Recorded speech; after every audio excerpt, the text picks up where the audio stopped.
Hi, everybody. Adrian Fontes here. Did you know that the Democrats of Greater Tucson has a website, thedgt.org, and if you subscribe, it's only 20 bucks. You can support this great weekly communication where folks get together. Sometimes there's candidates, sometimes folks like me pop on to help understand what's going on in the world. The Democrats of Greater Tucson, thedgt.org. Join up today. Ms. Isabel Garcia of the Stop the Hate Collective. She'll be discussing today the GOP and right-wing efforts to spread lies and misinformation about migrants, the border, and our LGBTQ plus community, just to win elections. The resulting media focus on the border and immigration alarmism distracts the policy from addressing the serious issues we face around education, climate change, civil rights and democracy, worker rights, student debt, you name it. Isabel Garcia is a longtime human rights organizer and attorney, serving as the director of an indigent defense office for over 22 years.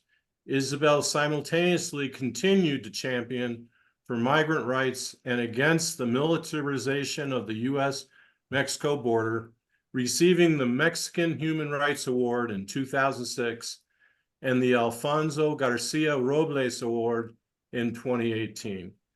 Let's give Isabel a warm welcome from the Democrats of Greater Tucson.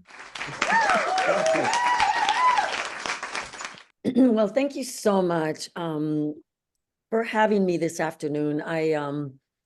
I remember the Democrats of Greater Tucson when I had the color of hair like my shirt here, so I'm a long time, sort of member. I don't go all the time, but I've always held DGT with, some warmth in my heart because of the many, many years that this club has continued to push forward. So this afternoon, I'm really happy to be with you. I know that the summers are tough to get people going, but we know that we're facing probably the most important election of our time. And it's really incumbent upon us to attack the lies that are being said about us. So in the 2020 election, we went through that summer, and the election was horrific. We have some clips, not with us here, but we have clips of ads that were both played on the television, that were on the streets, that were on videos, that were everywhere in Arizona. Telemundo, Univision alone, they spent over $1 million paid by Steve Miller's outfit. And so a group of us really got together toward the end of the summer of 2020 and decided that we had to stop the hate fueling our elections. We saw, as you have seen, that rather than pay attention, as Joe said, to the really serious issues that are facing us, instead they're wanting to distract, and in fact they did. Right in 2020, they ran into this campaign about trashing immigrants. Just so that you have an idea, we have followed since then a national organization called America's Voice, and they did some reports. And they found, even for the 2022 elections, that the Republicans were going to make nativism the number one issue, right? The number one issue. Their campaigns, their PACs are spending heavily. We're spending heavily on anti-immigrant messaging and are now.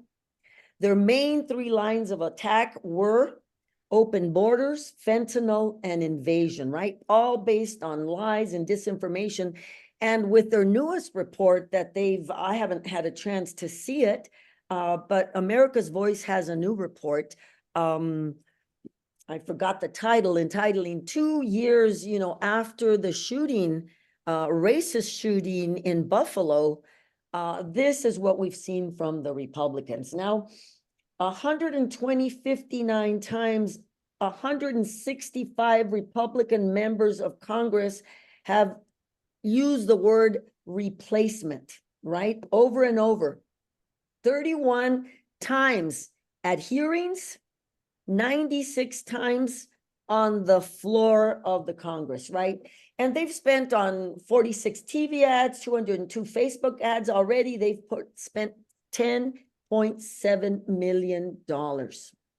And so we knew that then, and we are going to see this now. If some of you have seen the first TV ad of Carrie Lake, you will know what I'm talking about, right? She has a table full of women, and they immediately begin to talk about the invasion of our country. And so we decided to organize, to begin to address some of the lies and you know, that we were being said about migrants, about the border, and of course, then our transgender community. You know that is another one of the wedge issues that they're utilizing so that they can hide from the true issues plaguing us about our climate, about education, about our job situation, and our civil rights, right? And so we decided to come together. We organized and wrote up letters to what we believed were offending campaigns, all Republican, that were talking about immigrants in that way. I mean, Andrew Gould, for example, a ex-Supreme Court justice who was running for Attorney General, was warning people about trespassing, that they would be coming after you. And state law does not address, thank goodness until now, does not address, you know, immigration. And as you know, the legislature here is trying to put that proposition to the voters, and it's very dangerous. It's going to be decided by Wednesday whether that proposition to make unlawful entry an Arizona state crime will be decided on Wednesday, and will be very dangerous. But going back to that, so we decided to organize, and we came up with a pledge. It took a long time, and so we'll show you the pledge now. We came up with points that we thought were essential to addressing what was happening at the border and how it would be utilized, right? And so we thought to ourselves, where do we start out from, right? And of course, we have to speak out against racism and bigotry in all its forms. I mean, that was the number one, you know, point for us in our pledge, that whether we were in a doctor's office or we were in school or wherever we were, in front of the Congress or wherever, we were going to speak out against racism and bigotry in all its form. Number two, that we are going to focus on the centrality of a human rights framework in all policy decision. What does that mean? That means that we look centrally at how it affects our human beings. I mean, it's shocking that we have to talk about that, but that we talk about it, all the issues in policy issues in a human rights framework. For instance, what is happening to our day laborers and other workers that work outside, the techeros that work on our roofs? We have to make legislation based on human rights needs, right? Climate change has made the situation even harder, and so we've got to take all of that as the central part of any decision. Thirdly, that we must affirm human rights in foreign policy. We have to support and promote social justice, peace, not war, not dictators or despots either. So why do we talk about human rights, right, in foreign policy?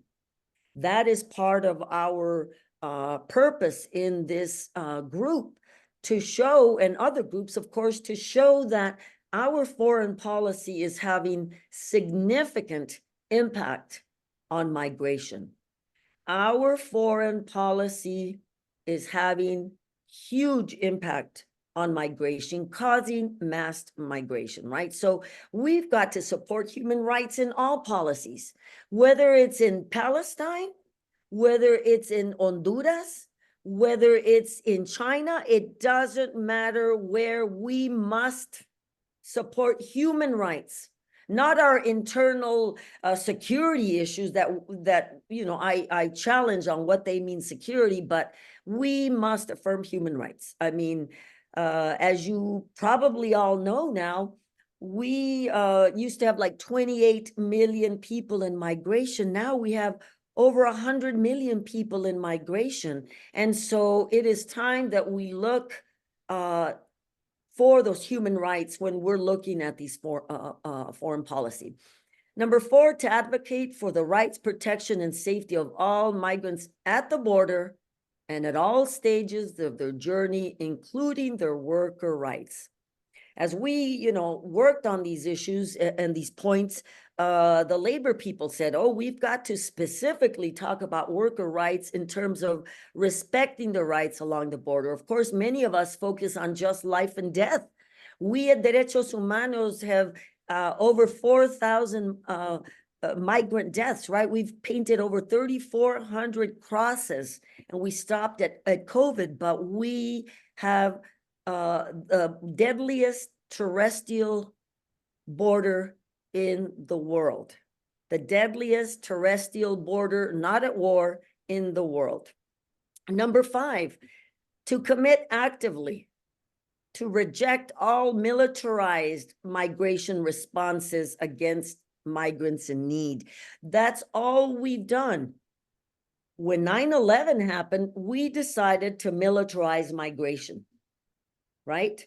9/11, what did that have to do? The border and all? We immediately passed bills that weren't even read, but we militarized all migration responses. And in April of 2001, we actively put it under the Department of Homeland Security. Even the words Homeland Security, we placed 23 federal agencies under the Department of Homeland Security and instituted some horrific policies. And if people mention Homeland Security, nobody thinks of the other 22 federal agencies. They only think about the Customs and Border Patrol. So we have had militarized responses since then. Prevention through deterrence, which we approved in 2001, with all of that, is death. Prevention through death, right? Deterrence means militarized responses to humans in need of protection. Number 6, to affirm indigenous peoples' sovereignty, to protect against the desecration and militarization of their lands. Let's talk about that one first. We as Tucsonans, I'm a 5th generation Tucsonan. My father, even though it's on my mother's side, my father taught me to respect the land and to respect this beautiful border we have on the Arizona-Sonora border. And it's populated by indigenous nations that we've learned, many of us have learned to respect, but certainly not our border laws. I mean, those obviously, those borders were instituted without the consent of the people, and they continue to suffer the worst of consequences along their border, even death. Many of you will remember Kenneth Patricio, and just not long ago, last year, Raymond Matias, first Americans being killed on their own land, right? And then, so of course, they're fighting. We've always included them. The Alianza Indígena Sin Fronteras has 27 years now going strong in protection of these indigenous people. And the second part of that, as well as to protect indigenous people fleeing economic, social, and political violence in their home countries. That is what we are seeing along our border. We are seeing indigenous people fleeing economic catastrophe that had nothing to do with, political catastrophe that we've had more to do with than they have, climate change that they've had nothing to do with, and we've had so much to do with. And then people ask us, why are they coming to our countries? Why don't they just, stay in their own countries, right? Indigenous people are fleeing because of the violence that is being perpetrated all along the journey. We are in contact with peoples that are monitoring the human rights situation all the way down through the Darien Gap and up through here. Number 7, to speak out specifically against the attacks on our LGBTQ plus communities, especially the transgender community and especially transgender migrants in their journeys. We talk about, the hierarchy of suffering. I'm telling you, there's nobody that suffers more on the migration route than transgender migrants. And then they come into our community in our state where they're being, of course, signaled as the bad people in our community. So we've got to speak out. In fact, our group, Derechos Humanos, has formed a separate collective, Arcoiris, to help out the parents, Spanish-speaking parents and family members, particularly of transgender youth that are feeling the consequences of these horrific policies in our state. Number 8, to tell the truth about the establishment of the U.S.-Mexico border and the racist resulting immigration and border policies. Now, that would really take a whole day, right? I mean, it really does. I think it's very important that people understand that policies here that we feel, both border and immigration, are based on the hatred and the attempt to prevent the entry, deport, and then punish the entry of Mexicans, right? It should be unlawful. All of these laws should be unlawful, really, because they were based on that premise, on excluding us, on deporting us, and then on punishing us. And when I tell you punishing us, many of you won't really understand that we actually punish them criminally. Since 2005, the United States has invoked an existing criminal law that wasn't used, banning entry into our country, right? It's a criminal offense. It's a misdemeanor for the first offense and could be a felony for subsequent offenses, or if you've been found in the United States after having been deported, even though you did not know you were formally deported. Those are all punishment. We are filling our federal courts. If you still ask now, who is our number one defendant across the country, I could still venture to say it's the migrant. It was last year and the year before and the year before that. In the federal courts, the number one defendant was not a white collar criminal, was not complex white collar litigation. It was plain old illegal entry and re-entry, the easiest crimes to prosecute and to prove. And then, of course, the resulting immigration policies that we continue to face today are based continuing on this racism. And of course, this next part, number 9, is really an outrageous development, right? People say, well, we've not changed immigration laws in many decades, but let me tell you, number 9, excuse me, to protect the international right to asylum and reject efforts to return migrants and refugees into dangerous circumstances. I mean, you will all recall, or most of you will recall, that we were central. The United States was central in developing the international right against refoulement to persecution and death. And we codified it in the 1981, I believe the 1981 act that we had here to protect asylum. And now we have Democrats, the Biden administration, who I voted for and will vote for again, but you have the Biden administration making the asylum law even worse than Trump did, right? Rather than attacking and attempting to create a separate category for all of these fleeing migrants worldwide, we are trying to make people either go back to where they came from and certain death and and we're trying to squeeze them into a small category called asylum, right? Do you think that all Venezuelans are fleeing because of the Maduro government? I don't think so. But I'll tell you what they're fleeing from is the long-term embargo that the United States of America has on Venezuela, where people have told me they cannot find a job, they cannot find a house, they cannot find medicines, they cannot find food, and they cannot find water. That is our foreign policy at work. Our foreign policy at work in Honduras, in Guatemala, in El Salvador, all of those countries that we have invaded their public space, their political spaces. How would we have liked it if they had come in and intervened in our political system, right? And those are long conversations to have, and people that are really even more knowledgeable about how this happens. So we must protect the right to asylum. We must.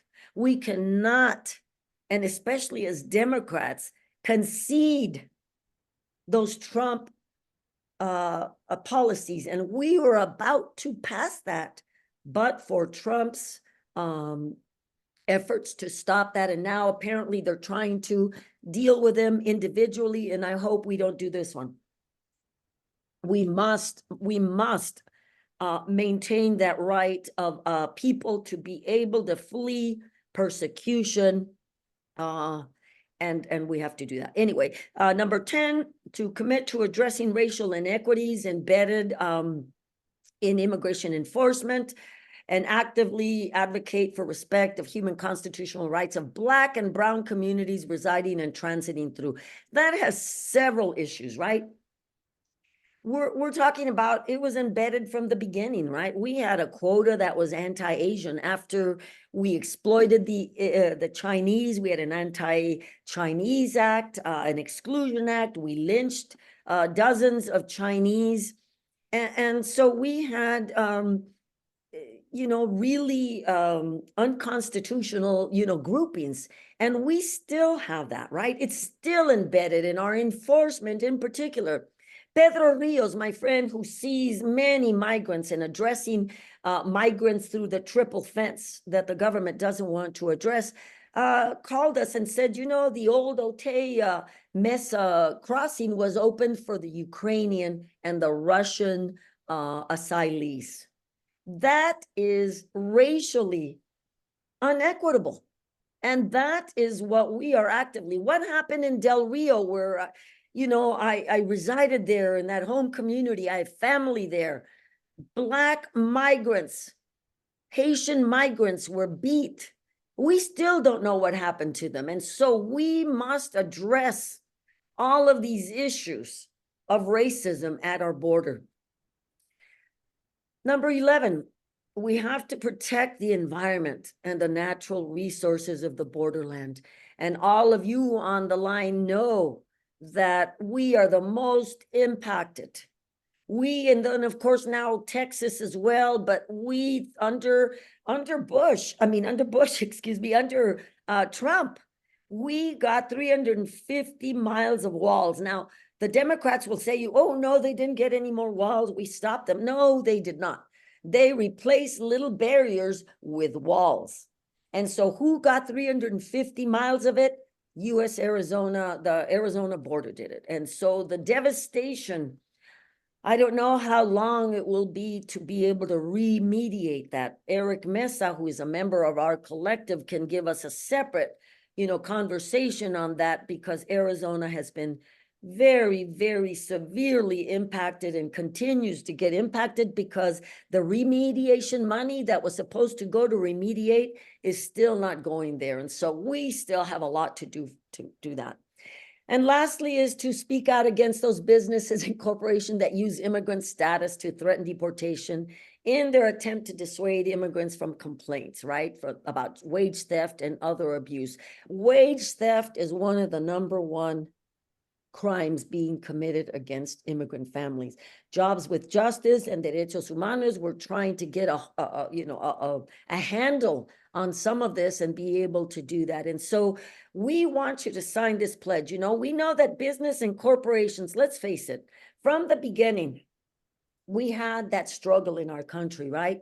A demand for cheap labor and racism. And this is what we have. Cheap labor demand and racism. You know, people, you know, I've been seeing in the articles, the United States is doing well among other countries and whatever. Well, of course we're doing well. We have embedded in our economic structure undocumented labor force that continues to prop us up. And so those of you that are thinking, you know, we can't have all, well, yes, this is a crisis. We've been talking about the crisis. It's a human rights crisis. People generally don't want to leave where they're from. We've talked to people that have been in their same milpas for 3 or 4 generations, but can't stay. We have people that are being threatened, their lives being threatened by cartels that we helped create, not only with our drug consumption, but with a transfer of guns. All of their weapons, 99.9% come from the United States of America. 99% of the chemicals that create fentanyl come from the Chinese. So Mexico's in a bad shape, and they're blaming the Mexican migrants. When the data shows you that 93% of all the fentanyl comes through the port of entry. 86% of those that bring it through are US citizens. And so for them to continue to you know, focus on this, and that is what they're going to focus on. I just saw the first ad by Carrie Lake, and it's nothing but fear mongering. And so we want you to join us, over 200 organizations. We want you to endorse the pledge, and we don't want you to just sign, but we want you to really think about these issues and have questions, because yes, people say, oh, well, don't they cause, you know, more crime? We're telling you, we've got those. And if Mojadin, you can click on a fact sheet that we've got here, dispelling myths about immigrants. If you go on our website, you can find some of these, because they're very helpful, because some people cannot respond, right? If you tell me, what do we do about all these Venezolanos? Yes, that's right. It's a horrendous situation, but we cannot blame the migrants. We must blame governments. We tried to talk about this years ago in the 80s. We knew this was coming. Worldwide, they knew it was coming. And rather than protect human beings, the worldwide structures continue to allow countries to utilize borders and obstacles for people, causing mass migration. And let me tell you, migrants suffer the entire journey until they get here, and then more suffering, right? And so it is not something that that we're pleased about. You know, it is something that I think we have to view realistically. And military is not the way. The militarized solution is not only the costliest, but it's the most ineffective as well. And so there's, you know, questions here, and there's sources. We plan to have a major convening to really flesh out our 11 points here, because it's essential that we take over this narrative that the Republicans are running on, which is just invasion and replacement and invasion and replacement and drugs. That's, and you're going to turn my child, you know, you're going to have a man molest my child in a bathroom. Those are what we've got to fight. We've got to fight the ignorance and the hatred that's out there. And we know that a lot of hatred is really, and bad votes and bad feelings are based on misinformation. And let me tell you, I don't blame you for not knowing much, because our country has made it a point not to teach about immigration history. They've made it a point to say, oh, we're a history of immigrants, we're founded on justice and all, and that's not all true, right? Some of our national myths really have to be attacked and taken apart. because that's not the truth. And so we've got to commit to having a radical hospitality, as well as having leadership that will look at root cause. I don't like to see the mass migration. You have no idea the pain that people are in at the Casa de Misericordia across the border. It's very painful. So it's not something that I'm rejoicing and people think rejoice. Oh yeah, you have all these migrants. No, we must. If we want to really be serious about stopping migration, then I think we really must be serious about changing our foreign policy. And so I thank you. I want to see if there's other questions. we'll see. Nadine, you'd like We to have add? Isabel, I'd be interested to hear how you would express it. You know, the Republicans like to say there's a crisis at the border, but we have tens of thousands of border troops or patrol people. And, you know, I live in Tucson and I don't see any massive invasion. How can we rebut their claims that there's a crisis at the border? Well, I think it's essential to talk to our families, to talk to our churches, to talk to our clubs. Our families are really critical. As you know, many people in our families feel differently. And I understand. I mean, I see a lot of people at the border. It breaks my heart. I mean, if it weren't for volunteers that went out during like the Christmas season, we would have had dozens of dead migrants, I believe. And it took humanitarians from here to go and to save lives, right? So yes, people see this. I mean, I've had good people tell me, oh, Isabel, that's just too many people. Well, then what are we going to do about it? Are we really going to build a wall and think that that's going to do it? When our people take the wall apart, people that are desperate will take it apart and get in. They'll dig in, they'll go out. People die trying to go around the ocean, right? And especially when, I mean, it really, you know, is upsetting to me because I've studied for many years how we tried to get so many Mexicans to come into the country. Once we excluded the Chinese, we did everything in our power to bring in Mexicans. We're talking about full-page ads. We're talking about policies. We're talking about the Bracero program, for God's sake, that was implemented so that we could have agriculture and railroad during the last war. And what happened after all these Braceros, you know, stepped up to the plate? War was over and we deported as many Bracero as we can. And, you know, they're going, they've got a new plan, right? 25 or something. What's Project yes, Project Project 2025. 25. And that is really, really frightening. They are going, the Republicans plan to act, you know, on all of these fears. And not only do I think that radical hospitality is cheaper than militarization, but why don't we attempt to stop the mass migration, right? We don't want to stop the mass migration because that would mean that we'd have to have some serious economic restructuring, right? In Honduras, El Salvador, Guatemala, all of those places that we have, you know, controlled. I mean, how many people still know about the war in El Salvador, that we waged this war from the United States?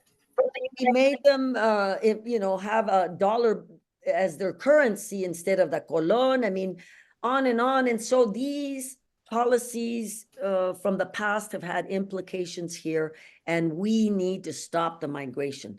When NAFTA was implemented, we were against NAFTA because we knew that as soon as the regulations restricting Mexico from being able to protect its domestic production of corn, we knew people were going to leave.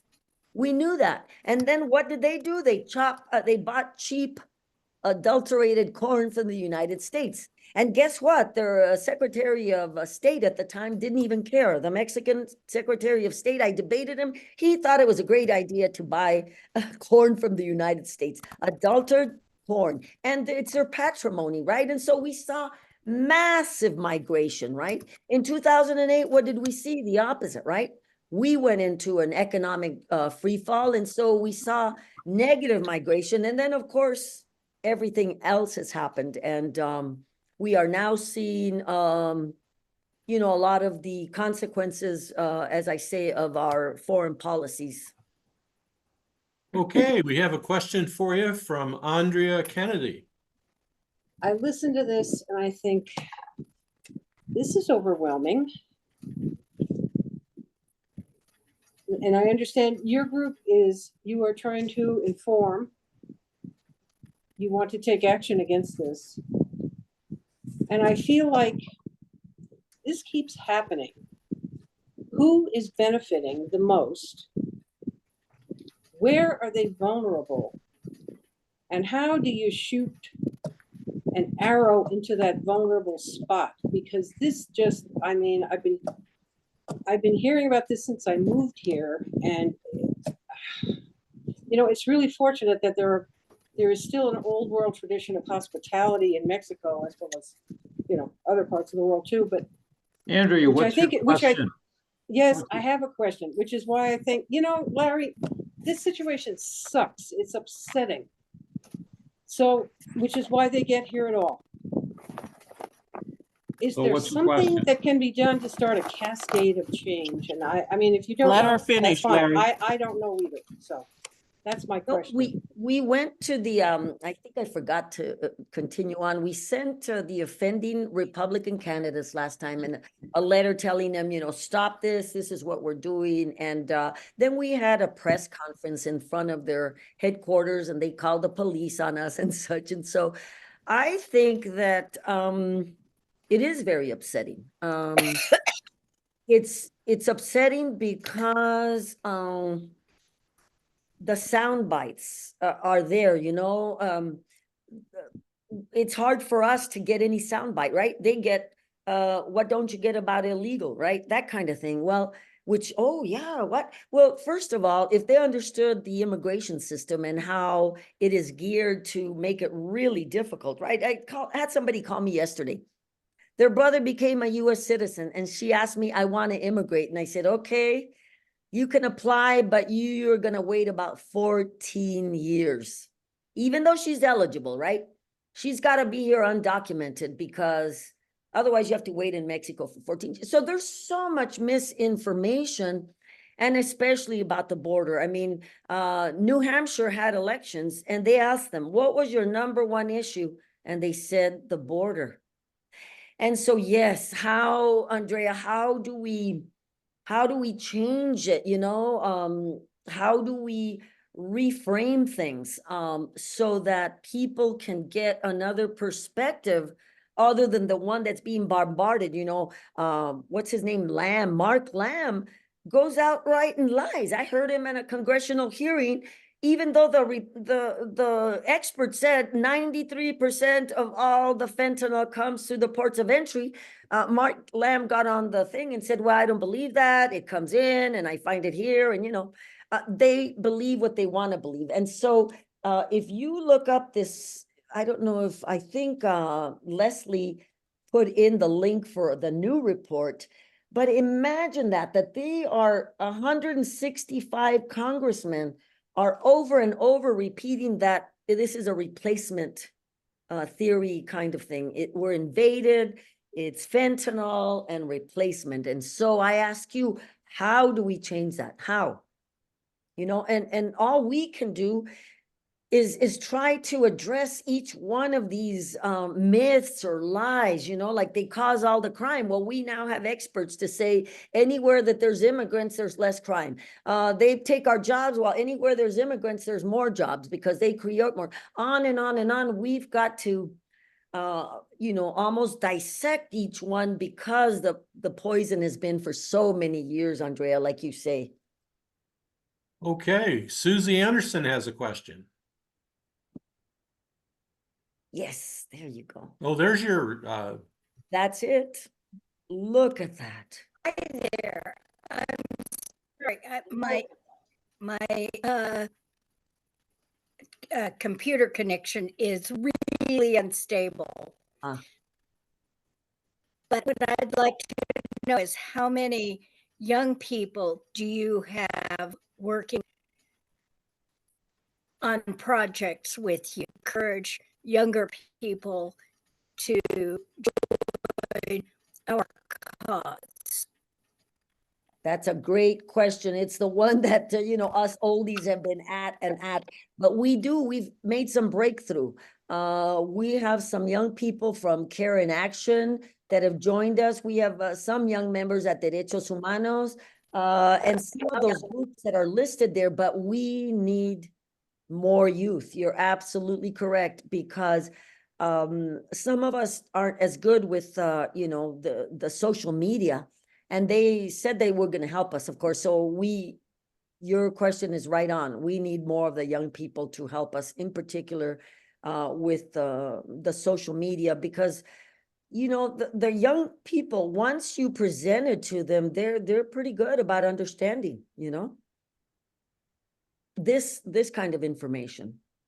And this invasion talk, of course, is what caused the death of those 26 people at the Walmart in El Paso several years ago. I mean, this man, George Kelly, I mean, he's 80 some years old and he kills a Mexican on his ranch. Now, I don't think this guy was a hateful guy to begin with. I think that he got caught up and decided, he even wrote a book about shooting Mexicans and stuff. And so it's these lies and this hatred that lead people to do these things. And now Mr. Butiyama's daughters are like, devastated with the death of their father. And we believe that Trump and all the people that use this hatred, these lies about immigrants and others are responsible. And it's tough to get responsibility on them, legal responsibility, as you know.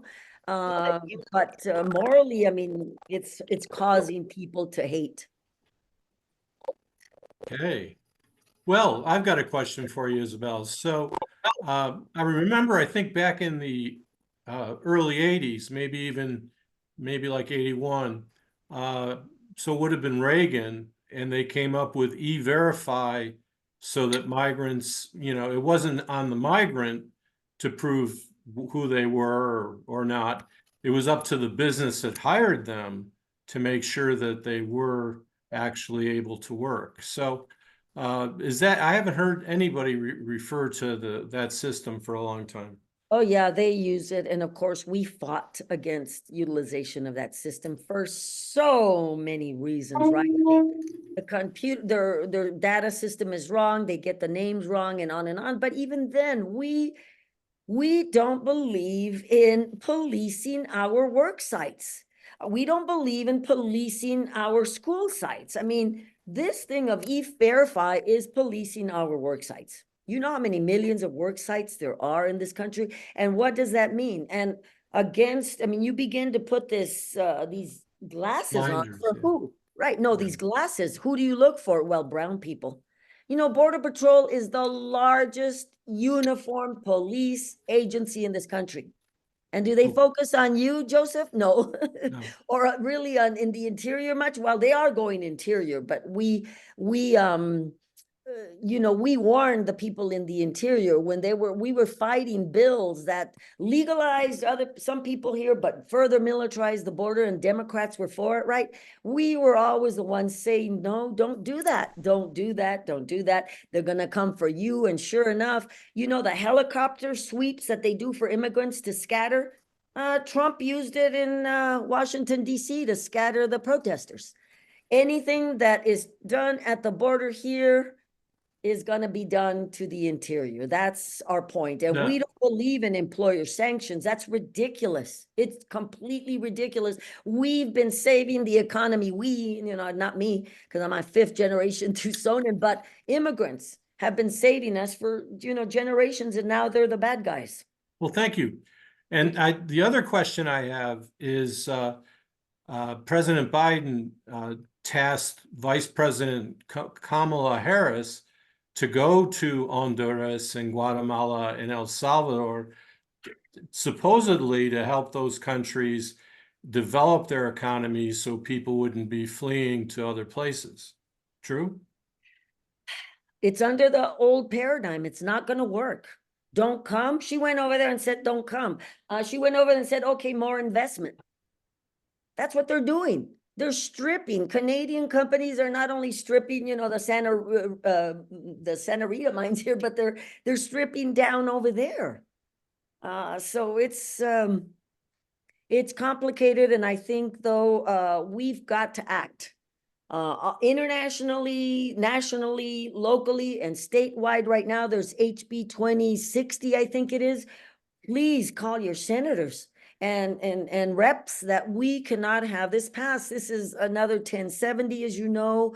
It's going to legalize racial profiling because they've got a provision in the law that it would excuse the police officers from harassing me because they had a good faith belief that I was undocumented. You know, all of that. It is all to really distract from the issues, that they don't want to face the issues here, right? Abortion, the lack of any, you know, legal protections for our excuse me, our elections. I mean, they want to trash our elections. And so we've got a lot of work to do here. And Okay. I'm sorry, I'm going off, but 2060, please, this is a local, a state, that's a state initiative based on this hate and Very- misinformation. Thank you so much. I appreciate those answers. Thank you. Larry, we might have a couple questions in our chat room. Well, one question I had for you, Isabel, I wonder if you could comment on is the approach by states like Texas, which decided to make it a state crime to cross the border illegally into Texas. It's tied up in the courts at the moment, but the Arizona legislature is trying to put something on the ballot that would do the same thing. You know, we'd be sending the state police and National Guard to arrest immigrants. What's your thoughts on that? It's horrendous. I'm so embarrassed for Texas. You know, I practiced their law 2 years, and I don't want to go to the borderlands. It's described as a complete police zone. You get followed by National Guard from Iowa. All of the Republican states have given police officers and whatever Abbott wants. I just read a report, I've not followed it up, that a police officer just killed an Hondureño man. But it is horrible. Again, hatred for people that were already here. I mean, there was Spanish here, there was indigenous people here. You're trying to erase us, and these immigration laws are horrible. I mean, this thing of creating a new state law, even the police officers are all against it. New state crime, they'd have to have jail positions, I mean, prosecutors, jail space, on and on and on. And a federal court that would be willing to accept a deportation from a state court. So it's all a mess. But it is really to hide the fact that they're making a mess of the state, right? Education, we're 49th, we're 48th and 49th on everything. I just finished reading last week. We were 48th or on adult education, on education, everything. And they don't want us to focus on that. They just want us to hate immigrants and hate transgender kids, right? I mean, that's really it. Yes, Chris Nanos. Nation of immigrants be emphasized. Yeah, family stories, absolutely. Family stories are so essential, you know. I'm going to also encourage you, if you're in here in Tucson, to go to the Temple of Music and Art. We've just put on a play, and it's still on Thursday, Friday, Saturday, and Sunday are the last days. Temple of Music and Art, 7:30. It's called Dos Nogales, the two Nogales. And the playwright, he's a famous playwright, Mexican, embedded in the shelter for over 2 weeks. And he did this story. It's beautiful. It's a play. Please go. 2 p.m. on Sunday and 7:30 the other times. It's called Dos Nogales. You will hear all of this that I've talked about. I mean, because these are all based on the stories coming from the people themselves. So thank you.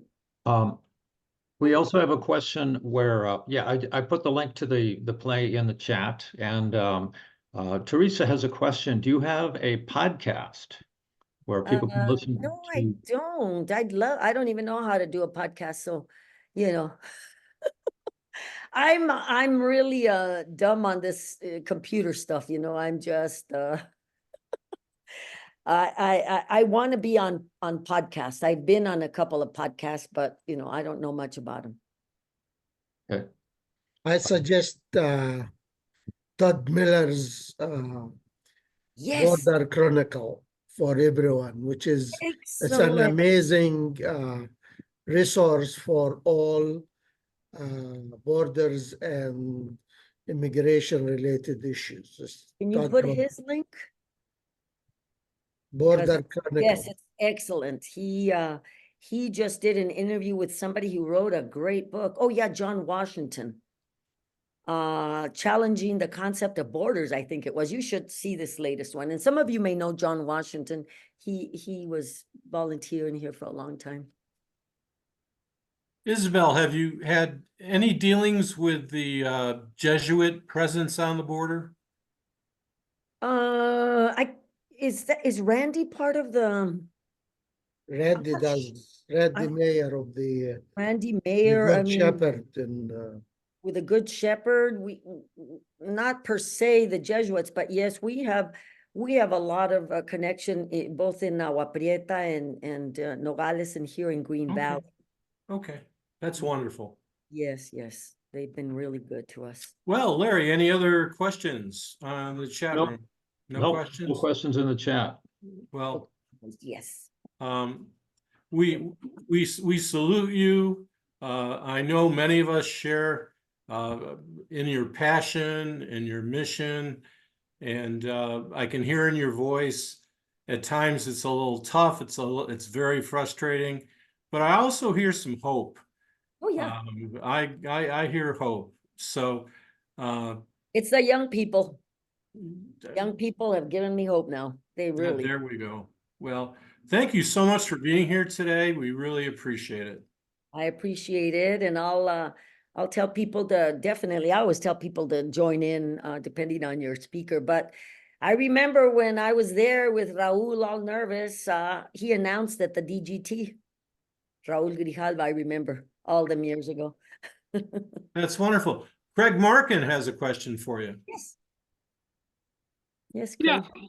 Are you working with any organizations, let's say like in California, New Mexico, or Texas? I belong, yes, in a sense, yes. I mean, I work locally, but I'm part of the National Network for Immigrant and Refugee Rights. And so we're really trying to establish a good presence against on the border. We had 4 human rights institutes in Texas because that's really what is needed right now is Texas. You know, we were on that end. I mean, we're still not in great shape at all, but Texas is really horrific. I mean, they've spent over $2 billion. They've disappeared men on these state charges. You know, they didn't have prisons, so they opened up these private prisons. The family couldn't find them out. It was like an internal extraordinary rendition. People couldn't find them. It's been terrible, really. And the border region is a complete militarized zone.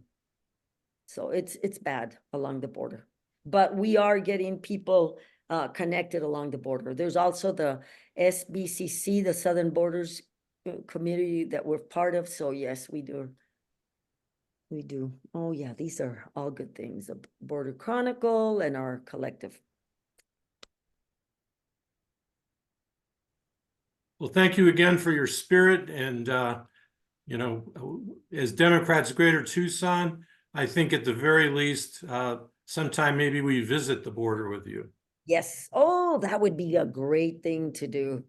We did some emergency delegations in 2005 because we were in, that's when we went to, showed people the deaths, you know, to the medical examiner and all. But you all know a lot about that. But at some point, yes, I think that would be a good thing. Really good thing. Very Okay. good. Hey everybody, it's Senator Mark Kelly. As all of you know, Arizona Democrats have had a lot of important wins over the last few years. We won 2 U.S. Senate races, and we delivered Arizona's electoral votes to President Biden and Vice President Harris. We elected Governor Katie Hobbs, Secretary of State Adrian Fontes, and Attorney General Chris Mays. Now, those elections were close, and our victories mattered.